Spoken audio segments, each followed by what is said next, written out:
Islamic solidarity গেমসে বাংলাদেশের জন্য রৌপ্য জয় করে এনেছেন খই খই শাইম মারমা।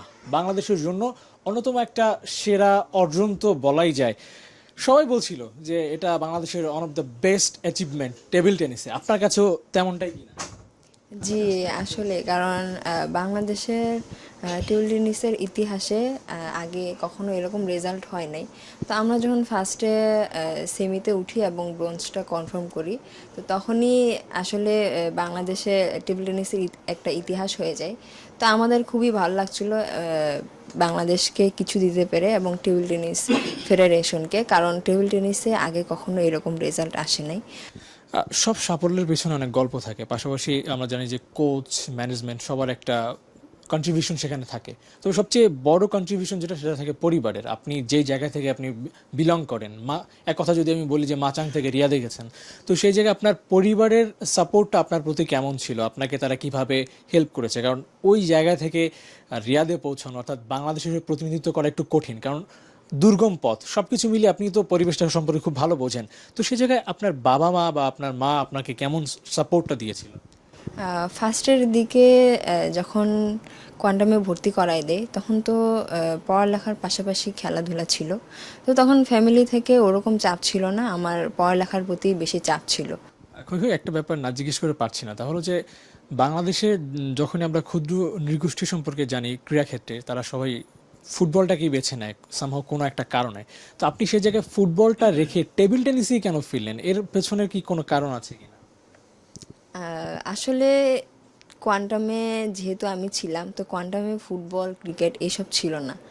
তো তখন আমাকে ওখানে খেলা চুজ করতে বলা হয়, বাট ওইখানের ওনারাই ম্যাডামরা আমাকে টেবিল টেনিসে ঢুকিয়ে দেয়।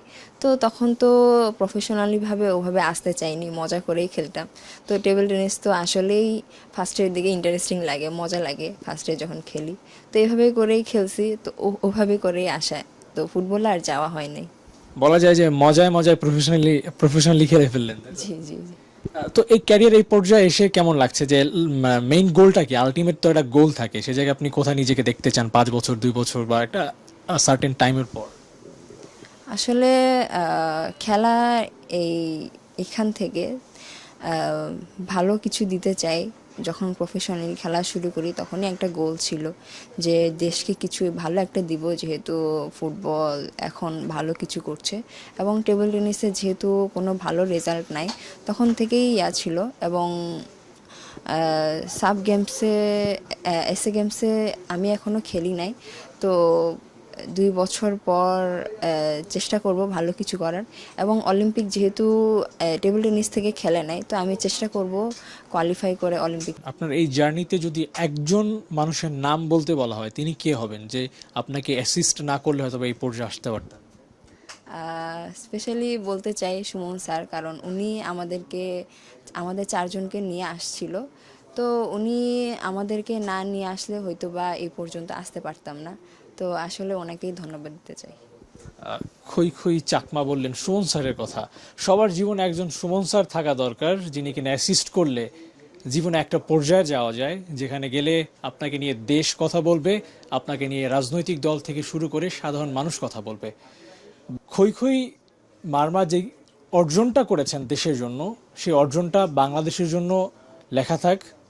এই অর্জনটা আরও বড় পরিসরে বাড়ুক, সেটাই প্রত্যাশা করছি। আবু নাইম, ৭১, ঢাকা।